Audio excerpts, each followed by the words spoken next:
시청자 여러분 안녕하십니까? VOA 뉴스투데이 시작합니다. 6.25 한국전쟁이 발발한 지 오늘로 70주년을 맞았습니다. 유엔 사령부는 이름도 낯설었던 머나먼 땅, 한국의 자유를 지키다 숨져간 전 세계 참전 용사들의 사연을 모아 일부를 공개했는데 가족에게 전해졌던 안타까운 전사 통지서를 비롯해 포로로 지낸 2년여 참혹했던 생활 등 한국전쟁의 여러 모습들이 생생하게 전해졌습니다. 첫 소식 김시영 기자가 취재했습니다. 한반도에서 밀고 밀리는 치열한 전투가 이어졌던 1951년 겨울. 캐나다 제1패트리샤 공주 경보병연대 소속으로 한국전쟁에 참전했던 케네스 노튼 이병의 가족에게 비보가 전해졌습니다. 1951년 11월 7일자 전보에는 노튼 이병이 이틀 전인 5일 전사했다는 내용이 선명하게 적혔습니다. 노튼 이병은 전사하기 전 아끼던 여동생에게 엽서를 보내 답장하지 않으면 화낼 거야라는 장난기 섞인 농담으로 가족들을 안심시켰는데 그게 마지막 인사가 된 것이었습니다. 아들의 사망 전보를 받은 노튼 이병의 어머니는 가슴에 한을 맺은 채 2년 뒤 세상을 떠났고 아들과 아내를 잃은 아버지도 매우 힘든 시간을 보내야 했다고 유엔사에 사연을 제공한 밀리 여사는 회상했습니다. 19살의 나이로 한국전쟁에 참전했던 토미 클로시. 영국 육군 산하 왕립포병 제170 독립박격포대 소속이었던 클로시는 글로스터 고지 전투, 이른바 임진강 전투에서 3일 동안 벌였던 중공군과의 치열했던 전투를 생생하게 기억했습니다. 당시 중공군에 포위돼 동료 59명이 사망했고 클로시 등 526명이 붙잡혀 포로 수용소까지 600마일을 걸어갔으며 그 과정에서 중공군은 중상자들을 제거했다고 밝혔습니다. 또 전후 34명은 포로 수용소에서 사망했다며 참상을 전한 클로시는 생還뒤 지금까지 한국전의 경험을 세상에 알리고 있습니다. 한국전에서 무사히 생還해 약혼자와의 약속을 지킨 유엔 파견 네덜란드 대대 소속 쿠스 하이쿱 씨의 사례도 소개됐습니다. 하이쿱 씨의 딸 폴린 여사는 부모님이 세상을 떠난 뒤 두 사람이 한국전 동안 주고받았던 수백 통의 편지를 뒤늦게 발견했다며 편지 뭉치 일부를 공개했습니다. 유엔 사령부는 현재까지 한국전쟁의 대표적 고지전인 펀치볼 전투에서 미국 육군 로버트 패럿 중사의 사연 등 모두 27건의 사연이 도착했다면서 오는 9월까지 한국전쟁 참전 사연 공모를 이어간다고 밝혔습니다. 유엔 사령부는 한국전 당시 전 세계에서 참전한 각국 군부대들을 지휘하기 위해 창설돼 현재까지 한반도 정전체제 관리 임무를 맡고 있습니다.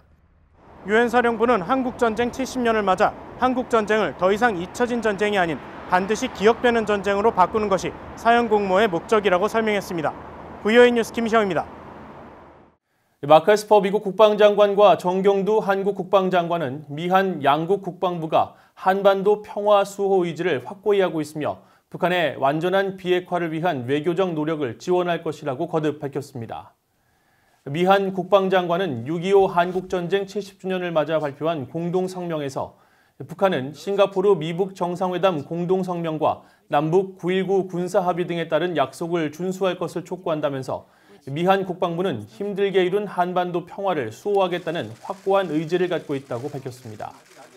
두 장관은 또 6.25 한국전쟁을 통해 미한 군사동맹이 피를 나눈 혈맹이 됐다면서 한반도의 항구적 평화와 번영 보장을 위한 연합 방위태세 유지 공약을 재확인한다고 강조했으며 에스퍼 장관은 한국 방위에 대한 미국의 철통 같은 약속을 거듭 확인했다고 밝혔습니다. 아울러 미한의 3국을 비롯한 다자 안보 협력을 통해 동북아 평화 안보를 유지하기 위한 전략을 모색하고 정보 공유와 고위급 정책 협의, 연합 훈련 등을 통해 평화와 안정을 지속적으로 증진시켜 나갈 것이라고 말했습니다. 데이비드 헬비 미국 국방부 인도태평양 안보 담당 차관보 대행은 최근 한국을 겨냥한 북한의 도발적 행보를 두고 오늘 밤이라도 싸울 준비 태세를 갖추는 것만이 최종적이고 완전하며 검증된 비핵화, 즉 FFBD를 달성할 수 있다고 강조했습니다. 헬비 차관보 대행은 24일 전략국제문제연구소 CSIS가 주최한 화상회의에서 북한은 김정은 위원장 집권 이후 전략적인 측면에서 매우 예측 가능하고 이해할 만한 상대이지만 전술적으로는 무슨 일을 벌일지 한 치 앞도 내다보기 쉽지 않은 가장 어려운 상대 가운데 하나라며 이같이 밝혔습니다.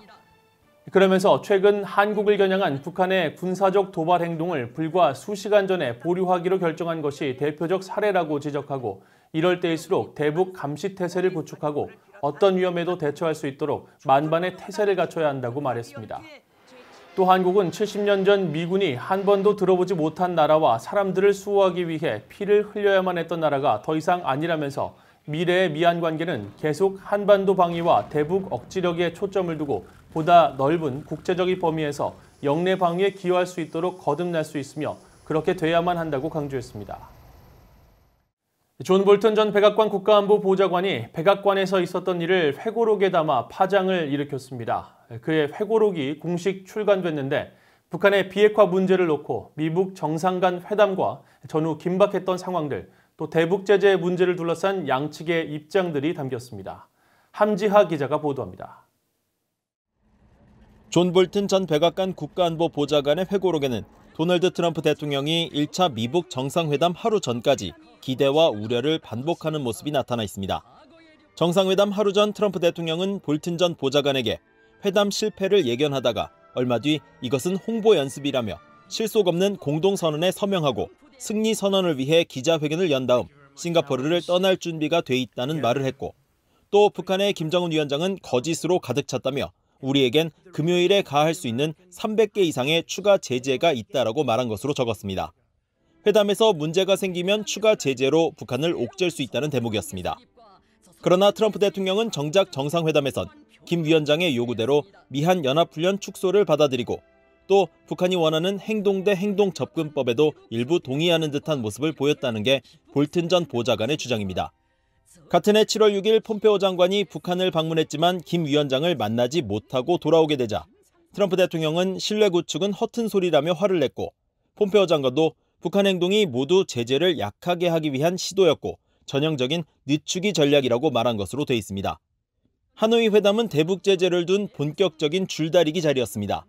김 위원장이 영변 핵시설 폐기를 대가로 제재 완화를 요구하자 트럼프 대통령은 미국 내 정치적 파장까지 언급하며 거절하고 부분적 제재 완화로 수위를 낮췄지만 김 위원장이 받아들이지 않으면서 회담은 결렬됐습니다. 미북 정상의 세 번째 만남인 판문점 회동은 당시 만남을 한국이 포함된 3자 회동으로 만들려는 한국의 설득 장면이 나옵니다. 한국 정부는 3자 회동이 불가능하다면 문재인 대통령이 판문점에서 김 위원장을 맞이한 뒤 트럼프 대통령에게 인계하는 모습을 연출하고 싶어 했는데 폼페오 장관 등은 북한 측이 원치 않는다며 이를 고사합니다. 앞서 한국 정부는 싱가포르 1차 미북 정상회담 때도 3자 회담을 시도했었지만 당시 김영철 북한 노동당 부위원장이 이를 거부하며 무산됐었다는 게 볼튼 전 보좌관의 설명입니다. 한국 청와대는 회고록 상당 부분이 사실을 크게 왜곡했다면서 특히 정부 간 협의를 일방적으로 공개함으로써 외교 원칙을 위반해 양국의 신뢰를 심각하게 훼손할 수 있는 행위라고 비판했습니다. 트럼프 행정부도 사실이 아니라며 일제히 반발하고 있습니다. John Bolton has completely discredited himself. Multiple senior administration officials are on the record exposing his lies, and even the media seems to have taken note of John Bolton and how ridiculous some of the things he said, the reviews that his book have gotten. 도널드 트럼프 대통령과 마이크 폼페오 국무장관은 회고록 내용은 사실이 아니며 기밀을 다뤘다며 볼튼 전 보좌관을 강하게 비판했습니다. 마이크 폼페오 국무장관은 최근 한 라디오 인터뷰에서 볼튼 전 보좌관의 주장은 자신이 본 것과 다르다고 일축했고, 트럼프 대통령도 볼튼 전 보좌관을 무능한 거짓말쟁이라고 비난하며 책 내용이 사실이 아니라고 강조했습니다. BOE 뉴스 함지아입니다. 해리 해리스 주한 미국 대사는 한국전쟁 70주년을 맞아 미한 동맹의 중요성을 강조하고 한국의 자유와 평화를 위해 싸우고 희생한 참전 용사들을 기렸습니다. 해리스 대사는 24일 한국전쟁 70주년 영상 메시지를 통해 6.25 한국전쟁은 공산주의에 대한 민주주의의 승리이자 억압에 대한 자유의 승리였다고 평가하고 미국과 한국은 한국전쟁의 비극을 함께 극복하고 전 세계에서 가장 강력하고 역동적인 동맹 가운데 하나가 됐다고 밝혔습니다. 그러면서 한국이 지난 70년간 자유롭고 번영하는 국가로 발전한 것처럼 미한 동맹도 변화하고 발전해왔다면서 양국이 심각한 도전과 위협에 함께 맞서야 하며 한반도 평화와 번영의 토대이자 영내 안보와 안정의 핵심 축이 돼야 한다고 강조했습니다. 해리스 대사는 또 신종 코로나 바이러스 상황 속에서 한국이 최근 미군 참전 용사들에게 마스크를 기부한 것은 양국 간 변함없는 우정과 파트너십을 보여주는 실질적인 사례라고 평가하고 전쟁에서 함께 흘린 피로 단단해진 미한 동맹이 앞으로도 계속 발전할 것이라고 말했습니다. 한반도의 유일한 평화적 통일해법은 북한 주민이 외부 정보를 접하며 통일의 필요성을 스스로 느끼도록 하는 방식이며 이를 통해 올바른 역사의식을 갖추도록 해야 한다고 탈북민 출신 태영호 한국 국회의원이 밝혔습니다. 전직 북한 외교관 출신인 태 의원은 24일 한국 국회에서 열린 6.25 바로 알기 토론회에 참석해 독일의 통일 사례를 언급하며 당시 서독이 동독을 일방적으로 흡수 통일한 것으로 알고 있지만 사실은 서독의 TV를 몰래 시청하며 문화에 매료된 동독 국민들이 통일을 추진했다고 지적하면서 외부 정보의 북한 유입의 중요성을 강조했습니다. 또 자신은 유년기에 북한에서 미국을 미제, 처부서야 할 대상으로 교육받았으며 6.25 한국전쟁도 미제의 침략으로 알고 자랐다면서 이후 외교관이 되기 위해 외국어 학습을 하며 본 서방 세계의 영화들을 보면서 북한에서 받았던 사상교육에 의심을 품게 됐다고 설명했습니다. 이상으로 VOA 뉴스투데이를 마칩니다. 시청해주신 여러분 고맙습니다.